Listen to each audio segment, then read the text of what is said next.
Den her gang, der havde jeg tænkt mig, at vi går længere tilbage i tiden, nemlig tilbage til før, at vi overhovedet fik grundloven. Fordi hvorfor blev det lige nøjagtigt Frederik den 7. der gav os grundloven? Vi ved jo, at Struensee med Christian den 7. Der fik de indført en hel del af de der borgerrettigheder af det der via Struensee. Men hvorfor var det så ikke der, at vi fik en grundlov? Ja, Struensee ved vi jo blev henrettet, og efter det, der skete der jo det, at mange af de ting, han havde fået indført, de forsvandt igen. Og hvis vi ser på, vi siger jo som sagt, at vi har vores grundlovssikrede rettigheder, og grundloven det er den, der giver os noget. Men hvis vi ser på, hvornår de forskellige ting kom, så kan man sige, at de allerførste ting, der skal vi tilbage til 1683, hvor man for ikke at have tiggere, der rendte rundt i gaderne, fik indført en lovgivning, der forhindrede lidt det der tiggeri. Da vi så kommer længere op i tiden, så skal vi op til 1702, der afløses morgenret af stavnsbåndet. Det forhatte stavnsbånd. Men hvad er det nu, stavnsbåndet er? Og hvad var det nu, at vågneret er? Ja, vågneret, det var jo fordi, vi har det faktisk stadigvæk i dag. Men det er jo faktisk bare dengang, der havde man jo ikke sådan, at vi kunne gå ind digitalt og fortælle, hvem vi var. Dengang, der var det sådan, at man var tilskrevet et gods eller noget, og når man så skulle udskrives til militæret, var det jo nemmere, hvis man bare skulle kontakte godsejeren. Han vidste, hvem der var hvor og hvordan man kunne gøre det. Så derfor gik det igennem, og derfor var man sådan stavnsbundet til det område, fordi så kunne man udskrives til militæret. Det var egentlig bare det, det var.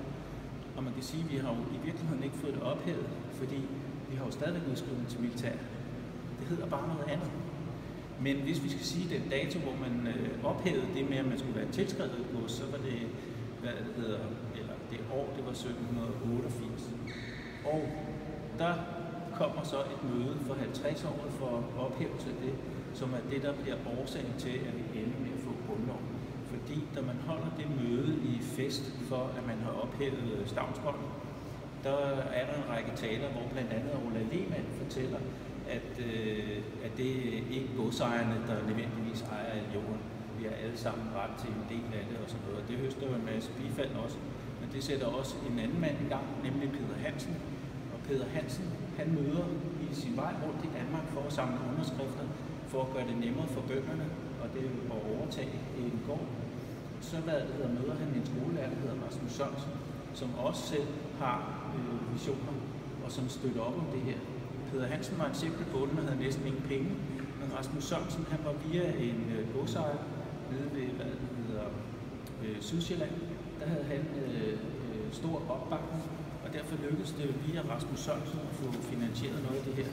Blandt andet fordi de starter nogle læseklubber, for bønderne var jo heller ikke så veluddannede.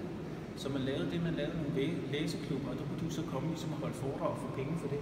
På den måde kunne de have råd til at rejse rundt i landet, fordi de skulle rundt til de her læseklubber. Det er noget, som Rasmus Sørensen får anledet. Det betyder, at de inden for ganske kort tid får samlet en masse underskrifter til en begæring til kongen om at få en grundlov. I virkeligheden så starter det jo som sagt med stavnsbåndets ophævelse, og derfor så er Peder Hansen, han er meget glad for Frederik den 6., for det var ham, der var kongen, da man ophævede stavnsbåndet. Så man kan se i nogle af hans taler, så roser han meget Frederik den 6. og siger, at han må gøre noget for at fortsætte den her positive udvikling, som der var.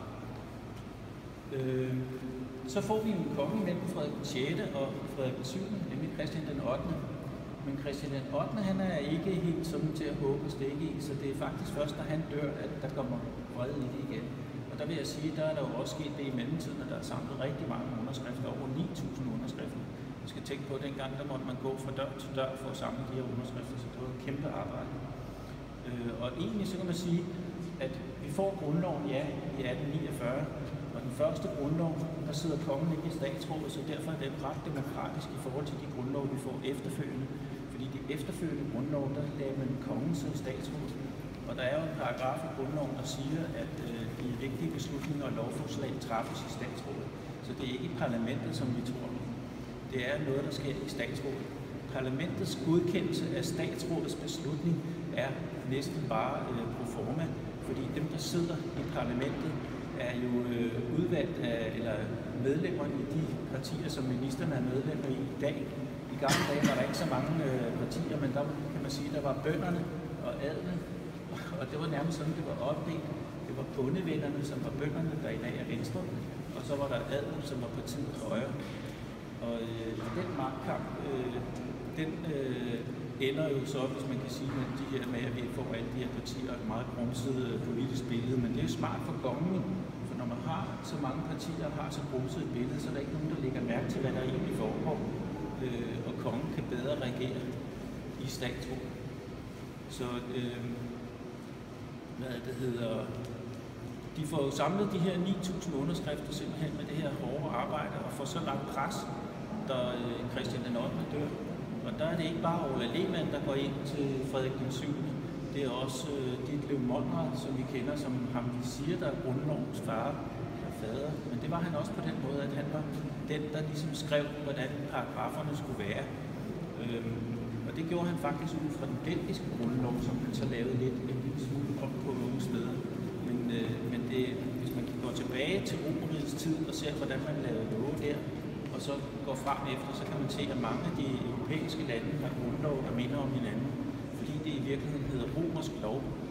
Og romersk lov, det kaldte man også det, når man studerede jura i gamle dage, så kaldte man det romersk lov, fordi det er faktisk det der. Frederik den 7. kampen, grundloven, går jo hen og bliver lidt speciel, fordi at, som jeg sagde, den første var jo faktisk demokratisk, fordi kongen ikke sad i statsrådet. Men der sker jo det, at da Frederik den 7. bliver konge, får vi samtidig en konflikt med den augustenborgske familie, som mener, at de er berettiget til kongemagten. Det mener de faktisk allerede ved Christian den 8. Men fordi Caroline Amalie, hun bliver gift med Christian den 8. og dermed bliver dronning, så dysses det lidt ned. Men det bliver absolut ikke lagt i nogen gennemkiste, fordi der bliver ved med at være skriverier om, at det burde have været Christian August, der skulle have været kongen i virkeligheden. Jeg søgte jo som sagt aktindsigt i de der breve, fordi jeg var interesseret i at se det, og det fik jeg også med den tillæg, at jeg ville få 6 måneders fængsel, hvis jeg fortalte, hvad jeg læste. Så jeg valgte bare at trykke det i min bog, da jeg udgav det i stedet for, det var bedre jo. Jeg kunne ikke bruge 6 måneders fængsel til at fortælle sandheden til noget. Så jeg måtte finde det andre kanaler, der er faktisk ikke det, jeg har fundet mange af brevene andre steder fra, så jeg ved nu nogenlunde, hvad det slagsmål handler om, og det går helt tilbage til Christian den 3. Så der er rigtig meget. Det er fordi, der er noget ufordelt arv, som forløber op igennem tiden, og som de ligger og slås om.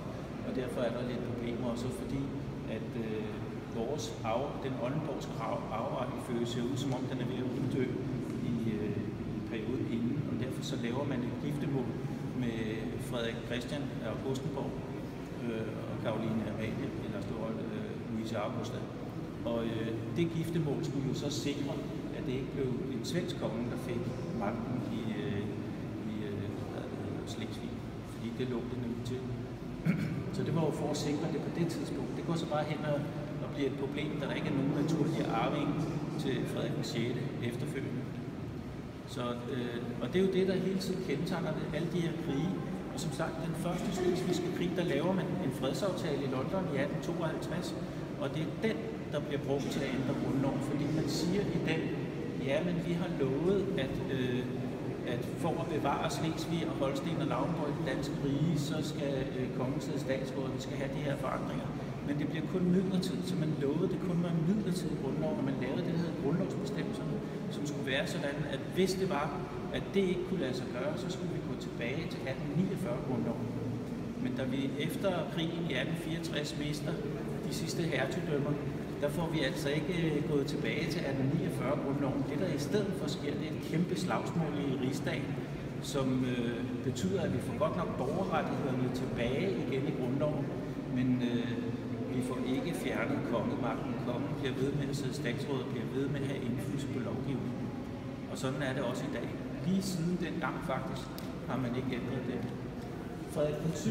han ændrede jo grundloven i 1855, og den ændring, den bevarede kongemagten.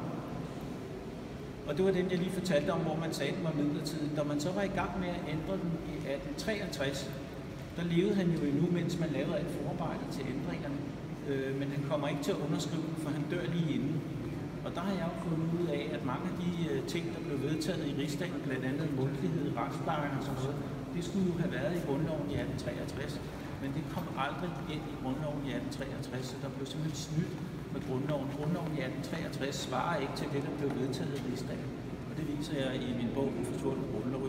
Og det er den bog, der faktisk dokumenterer, hvordan kongemagten er i Danmark.